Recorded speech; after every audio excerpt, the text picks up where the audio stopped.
Hello, welcome back to Mandy Cane Lane. I was looking at that fruit bowl, and there's a weird fruit I don't recognize. The red one that looks pinchy or fuzzy or something. It looks like it belongs under the ocean.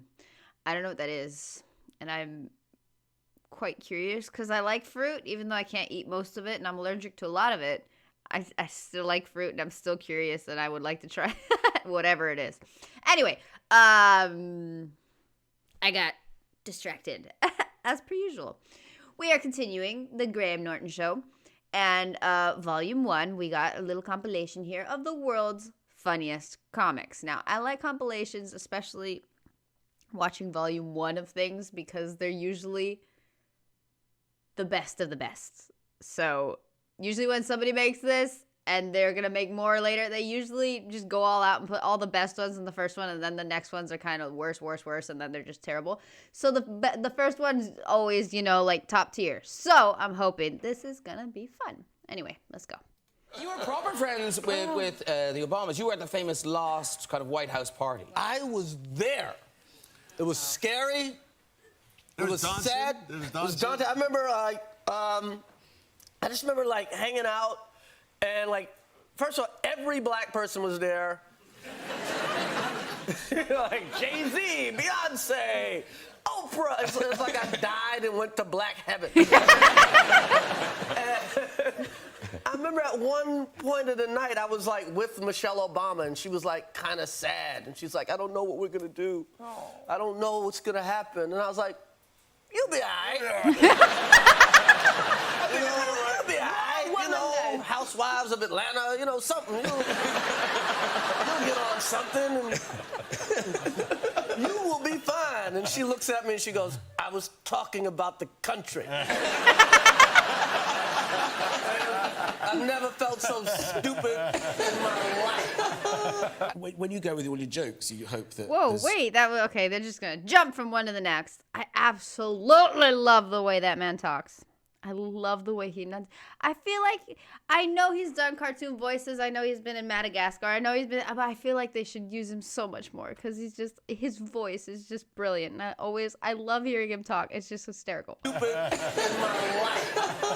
When you go with all your jokes, you hope that there's different references that they won't get, and some things are very British-centric. And I didn't know that if they knew. I have a joke about, it involves the words Hanky Panky.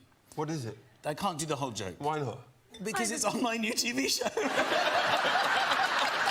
I'm doing one of our songs from our album. Oh, okay. Yeah. Okay. I like the fact that you checked with me whether Hanky Panky was all right. That was really nice. I was just being respectful. You looked at me and said, it's because the word Hanky Panky. As though I might be offended by it. But what if the joke isn't funny on the joke? Do you want me to do the joke? It's just a silly joke.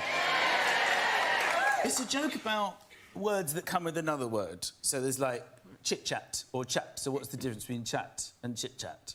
Why? People say, do you want to have a chat? Or we just had a chat. We had a bit of chit-chat, but it's pretty much the same thing. The difference, of course, is chit. But people never have a chit. They never go, would you like a chit? No, I don't have time for a chat. Could we have a little chit? Or I could probably have a chit-chat. So I gathered all these words up, like willy-nilly, nitty-gritty. You get to the nitty, you do sometimes get to the gritty, not the nitty. Hurly-burly, dilly-dally, wishy-washy, argy-bargy, fuddy-duddy, and hodgepodge. But my favourite is Hanky Panky, because, everybody hopes. I can only speak as a man, but men tend to hope for Hanky Panky on a daily basis. But often we must make do with Hanky. That's pretty much the joke. Sometimes. I feel like, I don't remember his name, but I know who he is. I feel like he had a lot too much to drink. I feel like he's having more fun than he should be because it's not that great, but okay, that's fine. Sometimes. He's all red. Sometimes we get to the end of the day and it looks like Panky's on the cards. I didn't think Panky was happening today. And we're like, I'm not sure I can do Panky because I went Hanky early doors. But if you can refrain from Hanky, there's a good chance of Rumpy Pumpy. I didn't know whether they had the phrase hanky panky in Australia. So I said to my tour manager, who is the sweetest, smallest Maltese man? He's a tiny, sweet... Malteser. With a bald head, so like you've eaten the top off. And I said, his name's Grazia. I said, Graz, can you go and find out if they know the phrase hanky panky here? Because I don't want to do this joke and everyone just stares at me. So he went over to the largest Australian security man I've ever seen. He's just standing like that. And he just went, excuse me, are you familiar with the phrase hanky panky? And he was just like, you better get away from me, sir.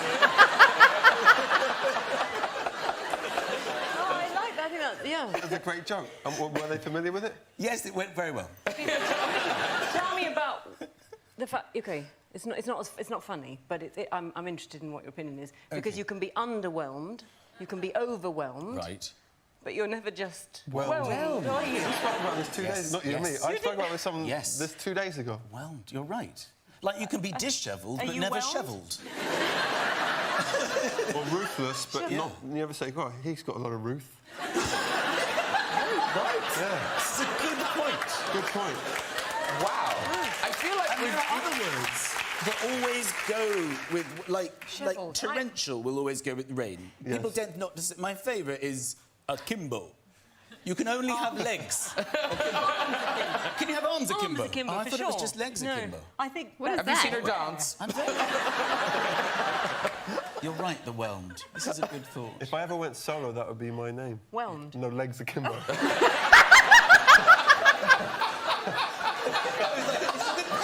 A lovely way of using. One of my favorite of those is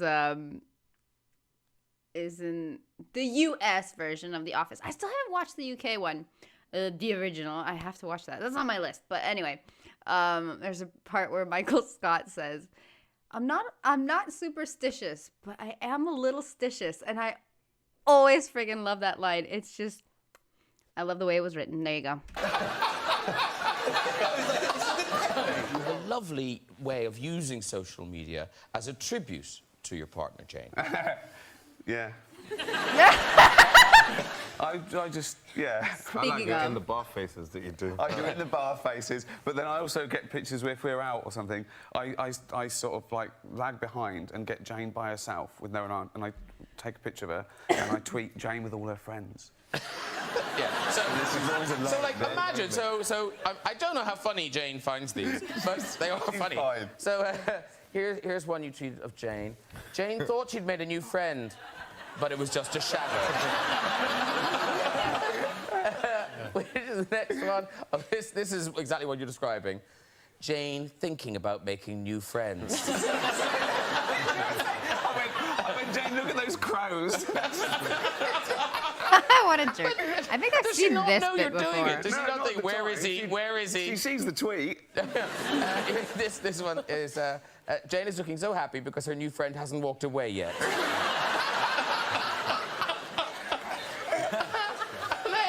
and then like Does she ever, when she's posing for one of these pictures, does she go, is this one of those pictures where you're going to make me look like I have no friends? No. I'm so convincing. But also, there had to be a few words at home after you posted this one. Just found this photo of Jane when she was little. What even is that? Oh my God. There had to be a gift. You must have given her a gift after that. Yeah, well, there you go.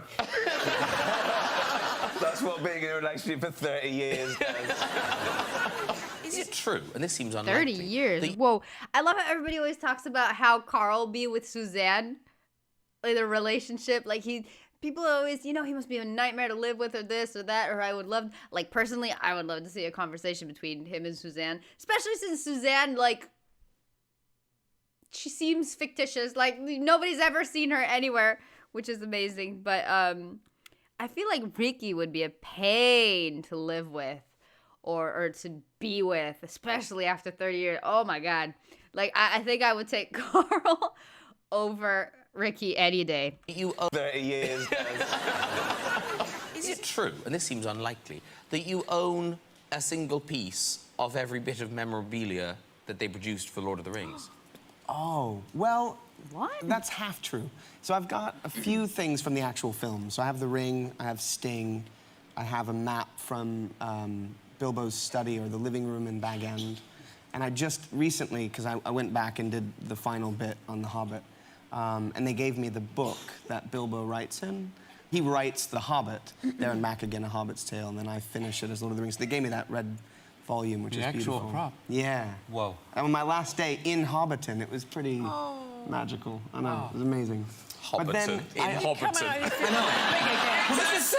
This is all right. It's a real... So listen, it's a real place. They've actually... No, it's not! Let him have his dreams! Don't you screw up his dreams! His feet are big too. Let him dream! So they've actually built it. We built it for Lord of the Rings. We took all of the facades away, and then it's since been a tourist attraction. And now it's been rebuilt for The Hobbit, but with sustainable materials, with real woods, so it'll always be there. Whoa. So from now on, you'll actually get to see Hobbiton and visit it as a real place. And will people... Well, will you be able to stay there? You can't stay there, no. You can't... Oh. But they are turning the Green Dragon pub into a visitor center. Surely. They're turning the Green Dragon pub into a visitor center. Oh my God! But they are turning the Green Dragon... That's Emily's mom from Friends. Yes, there you are. That's all I know her from. And she looks the same. That's how I recognize. She legit looks the same. Okay, I'm impressed. Wait, I have no idea who she is, but she looks great. And pub into a visitor center. Surely. Very wonderful people coming in. Where's my bedroom? This way, sir. Here's the jacuzzi. Just there we go. Let's get it going, Bobby.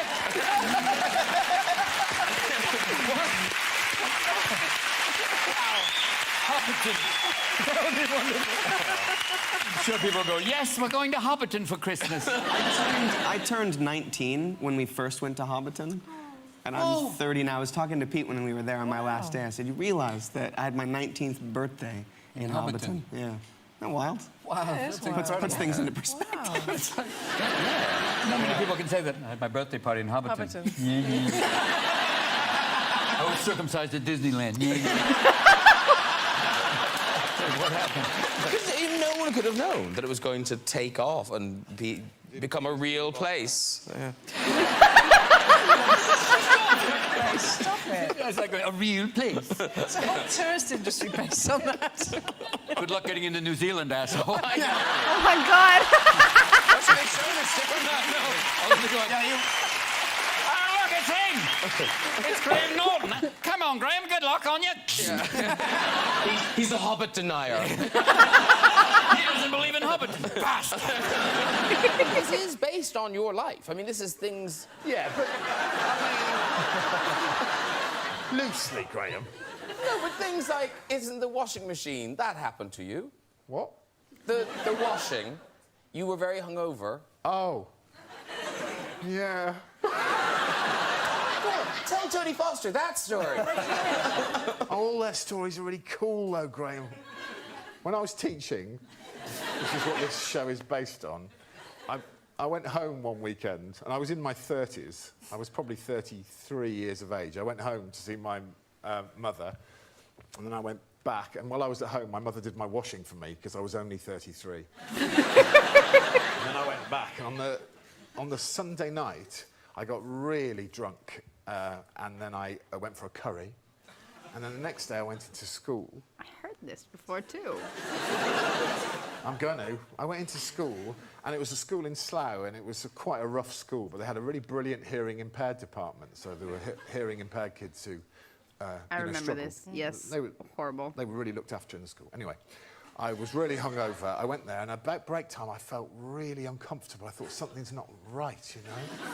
So I went to the toilet, and I pulled my trousers down, and some of my mother's knickers had got mixed up in the wash she'd done, and I was wearing my mother's underwear. And I went, oh, God, no. Oh, I remember going, oh, you loser, this is such a low point, you fucking loser.